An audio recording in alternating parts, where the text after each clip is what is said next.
Hi y'all, it's Heather from Living the Pie Life. I'm just doing a little video today on how to take one of our new frozen unbaked pies, bake it in your own home. It'll be just like you made it yourself. This one happens to be cherry. This tutorial will be most applicable to crumb top pies, but it would work for other pies as well. So what you're going to do is take it out of the plastic that it comes frozen in and put it onto a lined baking sheet. Lining the sheet is pretty important. This one's lined with just aluminum foil. The pie will drip butter and sometimes fruit juice and that sort of thing. So you definitely want to line your sheet and you definitely want to use a sheet. Otherwise you make a big mess on your sheet and or your oven. So you're going to take this frozen pie on your sheet, just like this, put it in your oven. If it's a convection oven, you're going to set it for 350 degrees. If it's a traditional oven, you know, a non-convection oven, 375. So I'm going to go do that now.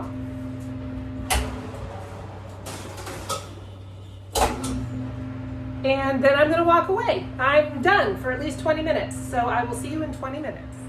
Hi y'all, it's been 20 minutes. So I'm going to pull out the pie and take a look at it.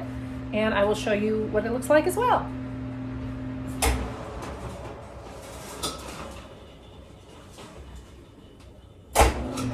So if you can see, it's starting to get a little bit brown, but it is still pretty pale. One thing about crumb top pies is the crumb tends to get a little more cooked than the rest of it first. This seems to be the case in this one as well. It is nowhere close to done. So I'm actually going to go ahead and just turn it around in my oven and stick it back in for another, I'm going to check it again in 10 minutes just to make sure that I am keeping an eye on this pretty little pie, and I will see you then. It's 10 minutes later, and as you can see, this pie is starting to look pretty beautiful. It's a lot more brown than it was 10 minutes ago. You got little pieces like this piece that are starting to get maybe just about perfect brown, but overall this pie is not ready yet because this pie is not bubbling. Fruit pies bubble when they are done. So I'm going to put it back in the oven for another 10 minutes, at which point it may still not be done, but it will definitely be brown enough. So at that point, I'm going to cover it with aluminum foil. I'll show you how that works in the next step. Thanks. Okay, folks, as you can now see, this pie is nice and golden brown. This is what we want. It's starting to bubble right there a little bit, but what you really want is you want the bubbling to be closer to the center. So I'm going to go ahead and do a little trick we do at the shop called covering in foil. I've taken the pie and completely covered it in aluminum foil, the whole thing. And I've also made sure this aluminum foil is a little bit loose on the top. There's lots of air between the pie and the aluminum foil. You don't want the inside to stick to the foil, so you just want to give it some space. But the miracle of the aluminum foil is that it can continue to bake. The inside can continue to get hotter until that fruit starts to bubble, but it will not get any significantly more brown.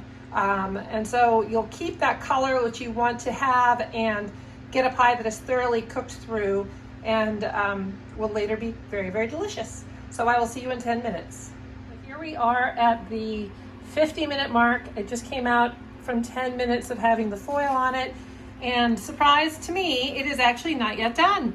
I would say it needs even more time, but you can see it hasn't really gotten any more brown. It is more cooked. It's actually starting to puff a little bit. It's maybe a little hard to see on the video, but I would say 10 more minutes. So back in it goes again with the foil on top. I'm going to do that. Put the foil back on top. Do that with two hands. Put this video down, but I will see you in the finished pie. And this is how I can tell. It's bubbling here and it's bubbling there and it's bubbling kind of all around. It's trying to bubble right here. It's all kind of swollen. It's kind of cracked on top. The color is perfect. It's lovely and brown. You can see the flakiness on the edge. This pie is done. So at this point, you just want to let it sit for at least an hour, preferably more like 3 hours before you were to cut it and eat it. But it will be great for at least 3 days. If you see my other videos for how to store your pie, but you could even at this point, if you wanted, let it get completely cold and freeze it. Freeze it already baked, and then there's a whole nother set of instructions for that. But this is a beautiful pie and will be very, very delicious, and I hope that these videos are helpful. If you have any questions, you can email us at liveinthepielife@gmail.com, liveinthepielife@gmail.com. Thanks, y'all. Bye.